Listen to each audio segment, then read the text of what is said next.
तो आज हम पहली बार मुंबई में सत्संग कर रहे हैं, तो सत्संग करते हुए बहुत अच्छा लग रहा है। मुंबई में ये हमारी पहली सत्संग और राम सभा में आप लोग आए, और जो विषय है बहुत कीमती है। यहाँ पर हम किसी सामाजिक बिंदु को लेकर बात नहीं कर रहे हैं, हम किसी बिजनेस को लेकर बात नहीं कर रहे हैं, हम उस बिंदु को लेकर बात कर रहे हैं जिसके लिए शायद हम आए हैं।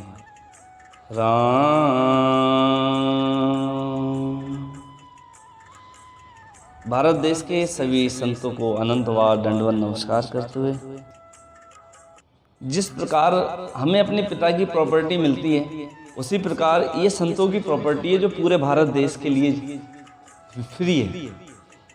पूरे भारत देश के लिए क्या है? ये फ्री है। तो हमारे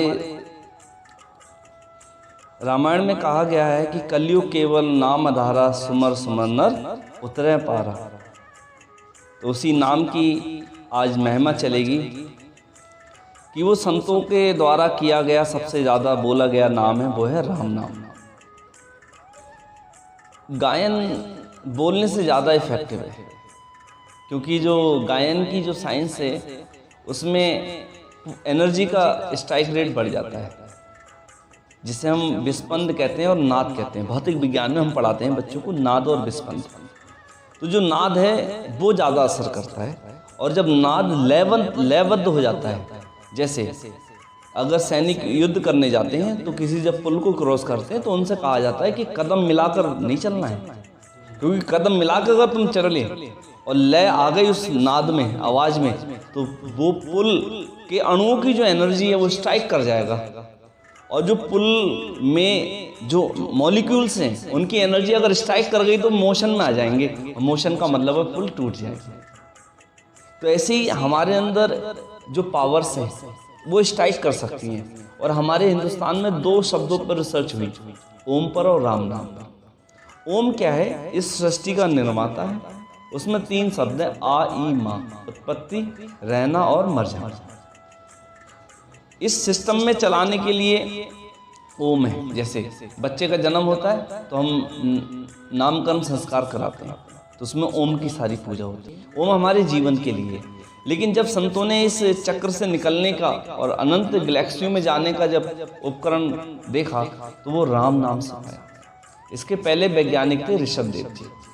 ऋषभदेव जो तीर्थंकर के पहले तीर्थंकर हुए। तो महाराज साहब क्या कहते हैं?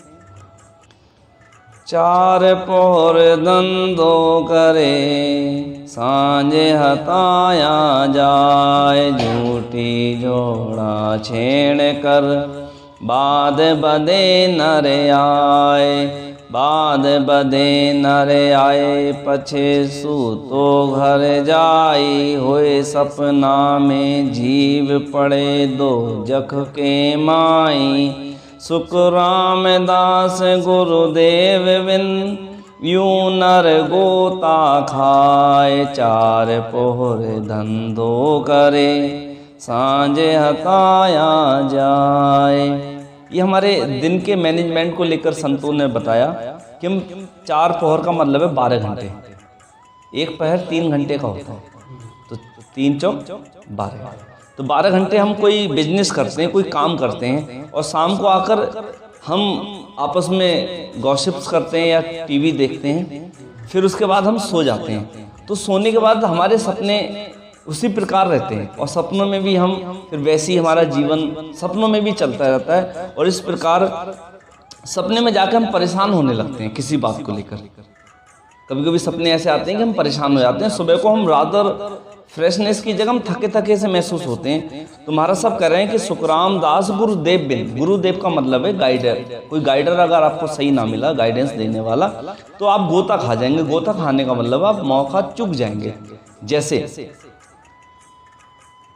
कमिश्नर का कोई नाम है यहाँ पर, उस कमिश्नर के नाम की इस मुंबई में वैल्यू है साइन की, और आपको वो नाम नहीं पता है, पेपर पर उसके कौन से साइन होंगे ये आपको नहीं पता है, तो आप कोई भी प्रॉपर्टी, कोई भी उसका बेनिफिट्स नहीं ले सकते। उसी प्रकार हम जो चर्चा कर रहे थे कि परमात्मा के करोड़ों नाम हैं, और करोड़ों नाम में अपनी ऊर्जा है। लेकिन जो संतों का खोज हुई सबसे ज़्यादा पिछले 1000 सालों में, वो हुई राम नाम के ऊपर। राम नाम के ऊपर करीब 250 संत आए। हमारे महाराष्ट्र में नामदेव जी महाराज हुए, हमारे राजस्थान में दादू दरियाब जी, सुखराम जी महाराज, रामदास, न जाने कितने संत हुए। उत्तर प्रदेश में आए कबीर जी, तुलसीदास जी, और पंजाब में 10 गुरु आए, नानक जी, तेग बहादुर जी। तो इन सभी संतों ने एक विशेष नाम को कहा, वो था राम नाम, और एक विशेष विधि को कहा। जैसे सबसे पहला क्वेश्चन है कि हम कौन हैं, तो हम कहेंगे कि हम रामनिवास हैं। लेकिन रामनिवास कब से हैं? जब से जन्म हुआ है। चलिए, रामनिवास रहते कहाँ हैं इस शरीर में? तो ये क्वेश्चन बड़ा टिपिकल है। कोई कहता है कि रामनिवास मतलब यहाँ माथे पर रहते हैं, कोई कहता है दिल में रहते हैं, कोई कहता है नाभि में रहते हैं। तो संतों ने खोज करके बताया कि हम ना तो माथे पे रहते हैं, ना नाभि पे रहते हैं, ना रहते हैं दिल में। दिल में रहती हैं 4 चीजें, मन, बुद्धि, शुद्धि और निरति। मन सुबोध शोध शोध सुरति, इन्हीं का घर होए। नाम कला विद न्यारी संतो, नाम कला विद न्यारी। जो जाने सो पार पहुँचा, और वार का वारी। नाम कला विद न्यारी संतो, नाम कला विद न्यारी। हम जैसे अगर हम साइंस की तरफ जाएं, तो इस शरीर को तो हमने देख लिया कंप्यूटर में, माँ और पिता के मिलन से शरीर बना, लेकिन इसके अंदर जो बोल रहा है शरीर के अंदर, वो कब आया ये किसी को आज तक पता ही नहीं। वो जीव कब आया, किस दिन आया, दिन में आया, रात में आया, शरीर में रहता कहाँ है? तो जीव को कंठ स्थान है। जीव का स्थान क्या है? कंठ। कंठ पे जीव रहता है, जहां वो खट्टे मीठे चरपरे का और बोलने का कार्य कर रहा है। तो हमारे शरीर में 12 स्टेशंस मेन है, जहां पर एनर्जी छिपी हुई है। हमने एक वीडियो बनाई थी कोरोना काल में, करीब 24 या 26 मार्च को रिलीज करी थी, कि कोरोना काल में इम्यूनिटी लेवल आप बढ़ा सकते हैं। जो डॉक्टर के अनुसार जो बड़ा माइंड है वो ब्रेन, इसको माना गया है मेरुदंड को, रीढ़ की हड्डी में बहुत एनर्जी छिपी हुई है। तो उसमें हमने बताया था आप अपनी सुर्ती को 51 बार ऊपर नीचे ले जाइए। एक एक जो यहाँ पर जो ना ये गांठ हैं जो ऊंचे ऊंचे हाइप्स, इन पर आप अपने ध्यान को ले जाइए, तो आपकी एनर्जी बहुत इंक्रीज हो जाएगी। तो जो इसमें जो मेथड है वो ये है कि पार्वती जी ने पूछा शिव जी से कि परमात्मा कहाँ है? सुख में भी नहीं मिला मुझे और दुख में भी नहीं मिला। हाँ, उसकी याद आई लेकिन मिला नहीं। ना वो दिन में मिले हमें, ना वो रात में मिले, ना आकाश में मिले, ना पाताल में मिले। तो शिव जी ने कहा परमात्मा इनके मध्य में है। ना वो आकाश में है, ना पाताल में। पृथ्वी पर जब संत आते हैं तब वो उसका सिरा बताते हैं, मध्य में। ना वो दिन में है, ना रात में है। जब वो पल मिल रहे होते हैं तब उसका सिरा मिलता है। ना वो आती सांस में, ना वो जाती सांस में। हमारी 2 सांसें हैं। एक सांस तो अंदर ऑक्सीजन ले जा रही है। जैसे हमने भोजन करा तो भोजन हमारे रोम रोम तक नहीं पहुंच रहा है। रोम रोम तक 2 ही चीजें पहुंचती हैं, ग्लूकोज और ऑक्सीजन। वो कहाँ से पहुंचती है? नाभि से। तो हमारे रोम रोम में एनर्जी पहुंचाने के लिए हमें इस सांस का सहारा लेना पड़ेगा। फिर एक सांस अंदर से बाहर आती है जो गंदगी को लेकर आती है, कार्बन डाइऑक्साइड। तो ऐसी कोई विधि हो जो दोनों सांसों में चलती हो, फ्रिक्शन विधि। तो आती जाती सांस में राम शब्द के ऊपर जब हम जाप लगाते हैं एक पर्टिकुलर मेथड के साथ, तो हमें एकदम रिलीफ महसूस होने लगता है। 4 पहर धंधो करे सांझ हताया जाए। हताया का मतलब थक के चला जाता है। झूठी झोड़ा छेड़ कर बाद बदे न राय। फिर रात को गॉसिप्स करता है, फिर उनमें समय बिता देता है। फिर पीछे जब आता है खाना खा के सो जाता है, तो फिर वो परेशानी में चला जाता है। और उसके बाद जब उसे कोई गुरु नहीं मिलते पूरे जीवन भर, तो मनुष्य शरीर में इतनी सुविधाएं हैं, इतनी सुविधाएं छिपी हुई हैं कि आप हैरान हो जाएंगे। वैज्ञानिकों ने खोज करके बताया कि मात्र आम व्यक्ति अपने दिमाग का 8% इस्तेमाल कर पाता है, जिसमें से 4% तो लैंग्वेज में चला जाता है। अब आइंस्टाइन जैसे साइंटिस्ट ने 16% इस्तेमाल किया। ब्रेन का सबसे ज्यादा इस्तेमाल वर्ल्ड में अगर किसी ने किया, वो किया केवली संतों ने। कबीर जी महाराज साहब ने बायोलॉजी के ऊपर बोला, मैथ के ऊपर बोला, केमिस्ट्री के ऊपर बोला। तो ये जो आप अभी साखियाँ सुन रहे हैं सर जी, ये हैं सुखराम जी महाराज साहब संत की। उन्होंने कहा कि तुम अपने जीवन का उद्देश्य जानो, और वो कब समझ में आएगा?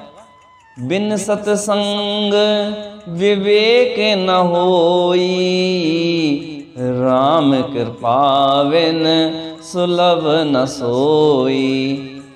मनुष्य जन्म अगर बुद्धि पर चलाते रहे तो आपने मनुष्य जन्म का कुछ नहीं करा, क्योंकि बुद्धि का इस्तेमाल कुत्ता भी करता है, गिलहरी भी करती है, चील भी करती है, उल्लू भी करता है। बुद्धि का इस्तेमाल हर जीव कर रहा है, लेकिन विवेक का इस्तेमाल सिर्फ मनुष्य कर सकता है।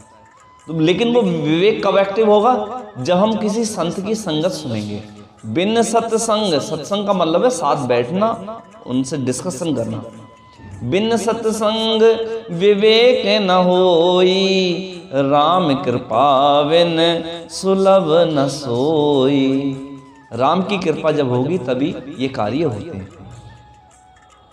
हमारे देश में एक वैज्ञानिक हुए, रामानुज परिवार के थे, श्रीनिवास रामानुजम। बहुत बड़े साइंटिस्ट है, और वो मात्र 29 साल की अवस्था में खत्म हो गए। अगर वो मात्र मतलब 20 साल भी और जी जाते तो वर्ल्ड के सबसे बड़े साइंटिस्ट माने जाते। उन्होंने एक नया फंक्शन दिया, हाइपरबोलिक फंक्शन, जिसको हम बीएससी में हम पढ़ाते हैं बच्चों को। तो श्रीनिवास रामानुजन में करीब मात्र 29 साल में 3600 पिरमें दे गए थे। और उसके बाद उन्होंने बोला कि जो समीकरण परमात्मा की तरफ नहीं जाती वो मेरे लिए बेकार है। और उन्होंने बताया एक जगह अगली खोज में कि यहाँ का हर इवेंट एक लॉजिक को लेकर आ रहा है, एक ट्रेंड को लेकर आ रहा है। इट्स योर एबिलिटी कि आप उसे जान पाते हैं या नहीं जान पाते हैं। तो ऐसे ही जो हमारा जीवन है, इसमें एक ट्रेंड है छिपा हुआ। वो ट्रेंड बहुत कम को पकड़ में आता है कि ये तो चल ही रहा है, इसमें कुछ नया कर सकते हैं अगर हम इसका इस्तेमाल करें और कुछ अध्यात्म की तरफ अगर चले जाएं। तो महाराज साहब क्या कहते हैं? पैसो घर गम सोच सोच छाली नहीं आया, खेती भी लेन दाण खींच नहीं सम दिखाया। खोटी वे दिन एक सोच बूटा जिम खावे, आरो बिगड़ जाए सोच कण नाए बुहावे। लाख बात बहु सोच रे, नाना विद नर लोए। धृग मानव सुख राम के, एक भजन सोच नहीं होए। ये जो साखी है ब्रेन की मैनेजमेंट पर है। पैसों घर गम सोच, जैसे हम आए रास्ते में 100 रुपये गिर गए तो उसमें हम ज्यादा सोच रहे हैं। गिरे तो 100 रुपये, लेकिन हम सोच उस पर लाख रुपए कराएंगे। और उन्होंने एक बड़ा सुंदर उदाहरण दिया राम जी महाराज ने कि सोच छाली नहीं आया। छाली कहते हैं राजस्थान में बकरी के लिए। तो अगर बकरी का बच्चा शाम को, सपोज बकरी का बच्चा नहीं आया शाम को, तो उसको पूरे गांव में ढूंढ रहे हैं, जंगल ढूंढने जा रहे हैं, और रात को नींद नहीं आ रही है। और फिर महाराष्ट्र से फोन करके पूछ रहे हैं, महाराष्ट्र से फोन कर रहे हैं कि भाई क्या बकरी का बच्चा मिला? और महाराष्ट्र वाले भी इधर नहीं सो रहे। बात एक बकरी की है, लेकिन हम चिंता उससे कहीं ज्यादा कर रहे हैं। महाराज साहब कहते हैं अगर 1 रुपए का लॉस है तो 1 रुपए की चिंता करो, 10 रुपए का लॉस है 10 रुपए की चिंता करो। लाख बात बहुत सोच रे, नाना विद नर लोए। धृग मानव सुखराम के, एक भजन सोच नहीं होए। भजन का मतलब है कि हम कहाँ से आए हैं, कहाँ जाएंगे। जैसे अगर हम कहें आपसे बरेली आ जाओ तो आप बोलोगे भाई बिना रिजर्वेशन हम नहीं आ सकते। लेकिन हमारी जर्नी आफ्टर डेथ क्या होने वाली है? For this we have no arrangement, no thinking, no management, no preparation at all. ना तो उसकी कोई व्यवस्था है, ना उसकी कोई सोच है। तो महाराज साहब कहते हैं अगर कोई व्यक्ति ये सोचता है कि परमात्मा मैं कैसे मरूंगा, क्या होगा मरने के बाद, तो फिर परमात्मा उनकी व्यवस्था करता है। क्या करता है? व्यवस्था। जैसे सरकार है, किसी कॉलोनी में लोग भूखे रह रहे हैं तो फिर वहां वो सप्लाई भिजवाएगी खाने की। ये सरकार की जिम्मेदारी है। अब सरकार का एग्जाम्पल इसलिए ले रहे हैं क्योंकि हमने देखा है कि जाड़ों के दिनों में लकड़ियां भिजवाई जाती हैं। हमारे उत्तर प्रदेश में चौराहे चौराहे पर लकड़ियां जलवाई जाती हैं, कंबल बंटवाए जाते हैं। वो परमात्मा तो फिर कितना ध्यान रखेगा। जो बच्चा अगर कहता है कि मुझे ये चाहिए तो परमात्मा उसकी व्यवस्था करता है। लेकिन हम सोच नहीं पा रहे हैं कि आखिर हमें जाना क्या है। पैसों तो पर खाए ले, सौदो करे बजाए, गैल नगर घर जावता, बहु विध बूझे आए। समधी करे विवेक सो, चाकर राखे दिल जोय, हंडिया को ठम ठोर कर, लेता सब कोय। सब कसर कीमत काढ़ कर, परख करे नर दे, दीर्घ मानव सुख राम के, एक भजन परख नहीं ले। अब महाराज साहब कह रहे हैं कि जब हम 500 का नोट लेते हैं तो उसे 3 तरीके से चेक करते हैं कि गांधी जी हैं, या उसमें तार है, या कोई और भी आपको पता होगा कि किस तरह से नोट को परखा जाता है। सौदों करे बजाय, सौदों को बहुत बजा के करते हैं, भाई कहाँ से तुम्हारा टिन नंबर क्या है, तुम माल पहुँचाओगे नहीं पहुँचाओगे, बहुत सारी बातें हम करते हैं। गैल नगर कर जापता, जब हम कहीं पर गए तो हमने हर मोड़ पे पूछा कि हम सही जा रहे हैं, क्या गेटवे ऑफ इंडिया की तरफ जा रहे हैं, हमने बार बार पूछा, हर मोड़ पे पूछा कि हम सही जा रहे हैं। बहुविध पूजे जाए, समधी करे विवेक से, हम अगर हम शादी करते हैं अपनी बेटी की तो लड़के की ननिहाल तक जाते हैं पूछने कि भाई लड़के की माँ कैसी थी। समधी करे विवेक सु, चाकर राखे दिल जोए, हमारी दुकान में कोई चाकर है तो उसे पूछते हैं बेटा सब कुछ बढ़िया है, दूध जूस पी लेना, तुम दूध पी लेना, ये रुपए ले लो, क्योंकि वो हमारा काम कर रहा है, क्योंकि वो हमारा काम कर रहा है। हंडिया कूट हम ठोर कर, 1-2 पैसे की हंडिया होती है कलश, उसको हम आंखों में डाल के अंदर और बजा के देखते हैं। लेता है सब कोई, सब कसर कीमत काढ़ कर, मतलब हर चीज की कीमत निकाल लेते हैं। परख करे नर ले देह, वो उसकी क्या करता है, टेस्टिंग करता है। दृढ़ मानव सुखराम के, महाराज साहब कहते हैं उनको दृढ़कार है जो भजन की परख नहीं लेते।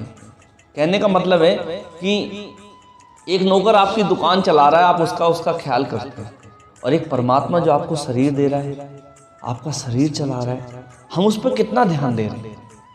एक नौकर है जो सुबह शाम तक हमारे बिजनेस को अच्छे से चलाता है, रन करता है, तो हम उससे पूछते हैं जूस पिया, क्या तुमने ये खा लिया। लेकिन हम अपने जीवन में जब भोजन करते हैं तो कभी राम जी को स्मरण नहीं करते कि हे राम जी, हम आपका ध्यान करके आपको धन्यवाद देते हैं कि आपने हमें समय पर इतना सुंदर भोजन दे दिया। तो इस संसार में मनुष्य शरीर का जो असली उपयोग है वो है, अगर हम रिसर्च की तरफ जाएं, अगर हम भजन की तरफ जाएं। और भजन क्या है, भंजन। भजन का मतलब है भंजन, भंजन का मतलब है तोड़ना, ब्रेक डाउन करना। जैसे अखरोट है, उसके ऊपर अखरोट के ऊपर आप हथौड़ा रख दें और पूरी जिंदगी रखा रहे तब भी अखरोट नहीं टूटेगा। इसी प्रकार अगर हम सिंपल बैठ जाएं, नहीं ये ध्यान है, इसे इंग्लिश में कहते हैं मेडिटेशन। और वो मेडिटेशन शब्द से हम इतना इंप्रेस हो जाते हैं कि पता नहीं क्या हो रहा है। मेडिटेशन साहब हमारे उत्तर प्रदेश में छिपकली 3 महीने करती है, वो जाड़े में छिपकली हिलती नहीं है, दैट इज मेडिटेशन।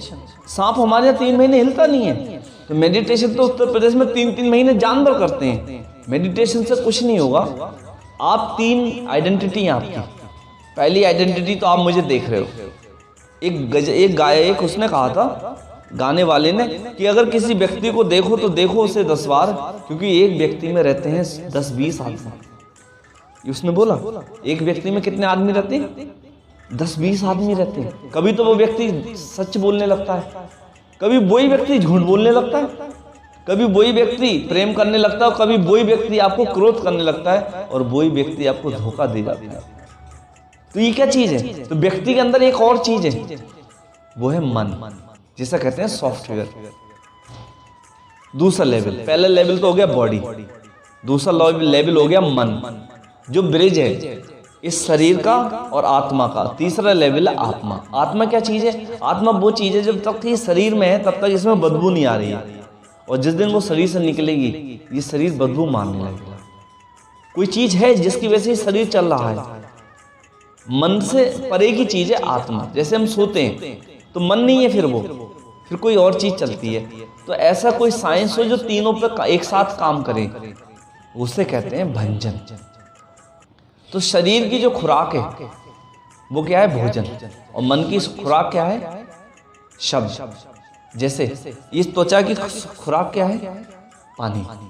अगर आप स्नान कर लीजिए आप सुंदर लगेंगे, आप स्नान ना करें तो बदसूरत लगने लगेंगे, थके थके लग रहेंगे, क्योंकि त्वचा का जो भोजन है जल आपने नहीं दिया।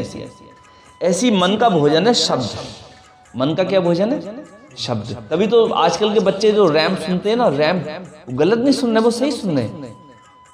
जब वो गर्भ में थे उनकी माताओं ने कभी भजन नहीं सुने। अगर उनकी माता भजन करती और सुनती तो बच्चे रैम ना सुन के परमात्मा के भजन भी सुनना पसंद करते। जीभ की आदत है सुनना, गाना गाना और गाना सुनना उसकी आदत है। तो उन्हें भजन का जब सत्संग नहीं मिला तो उन्होंने रैम पे सुनाना शुरू कर दिया, रैम गा रहे हैं वो। मन की खुराक है शब्द और आत्मा की खुराक है नाम। कौन सा नाम? जो राम में से निकले। तभी कहा है कि राम नाम सत्य है, सत्य बोले मुक्त है। वो नाम कैसे बोला जाता है वो हमारे संत सिखाते हैं, वर्कशॉप होती है और बहुत ही सरल है।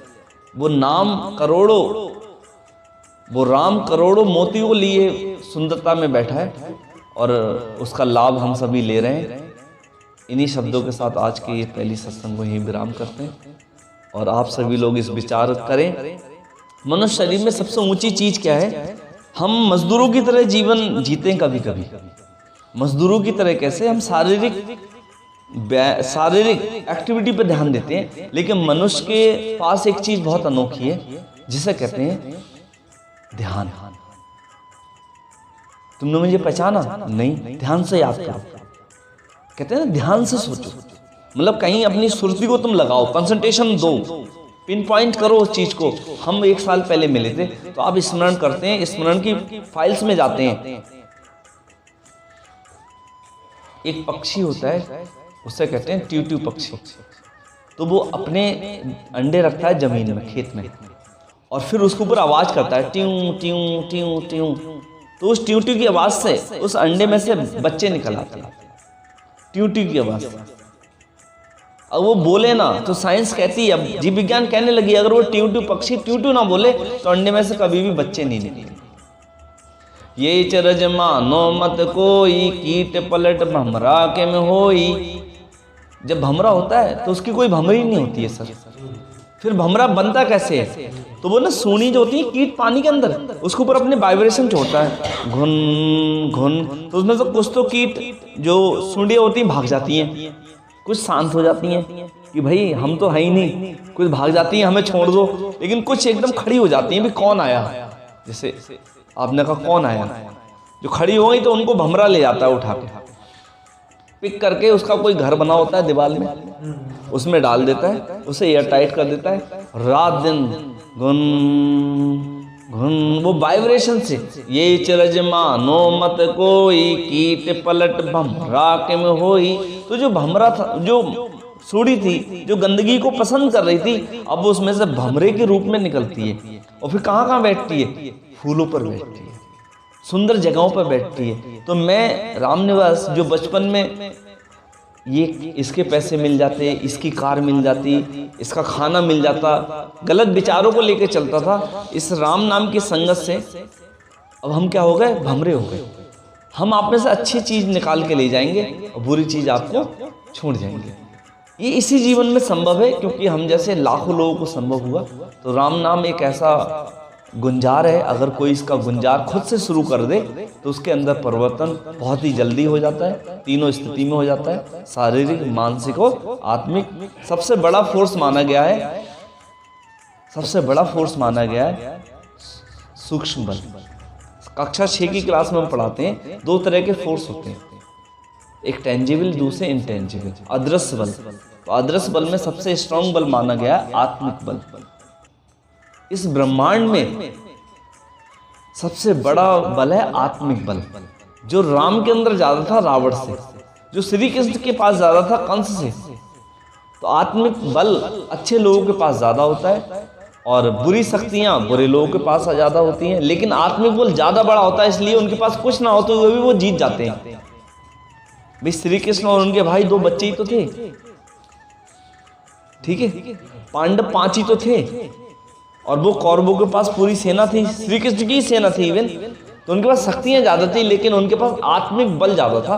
तो ये आत्मिक बल इस नाम से बहुत ज्यादा बढ़ जाता है और ये आप अपना जीवन और भी अच्छा कर सकते हैं। इन्हीं शब्दों के साथ आपके मंगलमय जीवन के लिए हम कामना करते हैं और उन संतों को धन्यवाद देते हैं जिन्होंने ऐसा विज्ञान हम तक पहुंचाया। और वास्तव में ये विज्ञान लाजवाब है और वास्तव में भारत देश आध्यात्मिक गुरु था और आगे हो भी सकता है।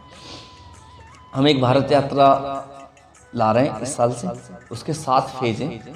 पहला फेज हम उत्तर प्रदेश में शुरू कर रहे हैं, दिल्ली से हरियाणा, हरियाणा से उत्तर प्रदेश, उत्तराखंड और उत्तराखंड से उत्तर प्रदेश होते हुए बनारस। करीब 1500 किलोमीटर की यात्रा 60 जिलों में हम कवर करेंगे। करीब 31 दिन का कार्यक्रम है जिसमें ये स्वयं संत विराजमान रहेंगे और लाखों लोगों को उस नाम की विधि से अवगत कराएंगे। विधि हम आपको सुबह बताएंगे, अभी ये इंट्रोडक्शन ही काफ़ी है। इन्हीं शब्दों के साथ संतों को धन्यवाद देते हैं। सुख सम्राट सदगुरु सुखराम जी महाराज ने धन्य हो, धन्य। सदगुरु सुख सारण जी महाराज ने धन्य हो, धन्य। सदगुरु निर्भय राम जी महाराज ने धन्य हो, धन्य। दाता दयाल सदगुरु नीका राम जी महाराज ने धन्य हो, धन्य हो। अनंत कोट संत महात्माओं ने धन्य हो, धन्य हो। आज के आनंद ने धन्य हो, धन्य हो। राम स्वामी विराजमान सभी संत महात्माओं को राम जी राम महाराज।